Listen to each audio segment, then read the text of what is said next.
Halo, assalamualaikum. Bertemu lagi bersama saya.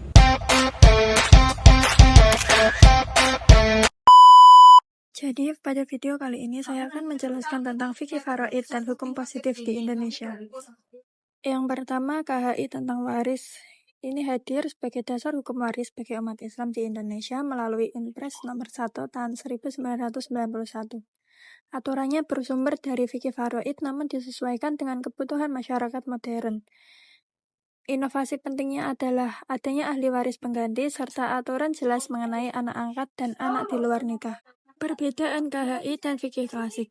Fikih klasik berisi pendapat ulama yang beragam dan tidak mengikat secara hukum, sedangkan KHI adalah hukum positif yang wajib digunakan di pengadilan agama. Hukum adat diakui dalam UUD 1945 dan setiap daerah memiliki aturan waris berbeda sesuai kekerabatan, seperti Batak dan Minangkabau.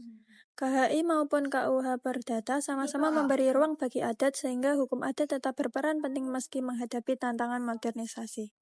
Mahkamah Agung berperan penting dalam menyelesaikan sengketa waris yang sering melibatkan hukum Islam adat dan KUH Perdata. Beberapa putusannya menegaskan prinsip penting seperti anak laki-laki mendapat bagian 2 kali anak perempuan, harta bersama harus dipisahkan dulu sebelum diwariskan, serta pengakuan wasiat wajibah bagi anak tiri. Perbandingan hukum waris Islam dan KUH Perdata. Hukum waris Islam dalam KHI menetapkan bagian ahli waris secara proporsional. Misalnya, anak laki-laki 2 kali anak perempuan dan mengatur pemisahan harta bersama sebelum dibagi. KUH Perdata memberi bagian sama kepada semua anak tanpa membedakan gender, serta mengenai konsep legitime portie untuk melindungi ahli waris. Perbedaan mendasarnya terletak pada prinsip keadilan, yaitu proporsional dalam Islam dan kesetaraan mutlak dalam KUH Perdata. Perbandingan hukum waris Islam dan adat. Hukum waris Islam dalam KHI bersumber dari Al-Quran dan hadis, bersifat individual, proporsional, dan bagian ahli waris ditentukan jelas.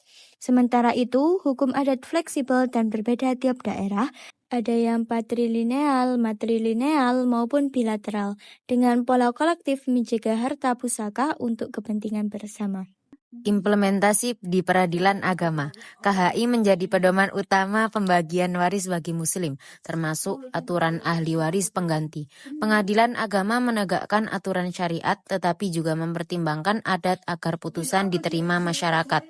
Tantangan penerapan, globalisasi, isu kesetaraan gender, serta kuatnya tradisi adat membuat penerapan KHI tidak selalu mudah.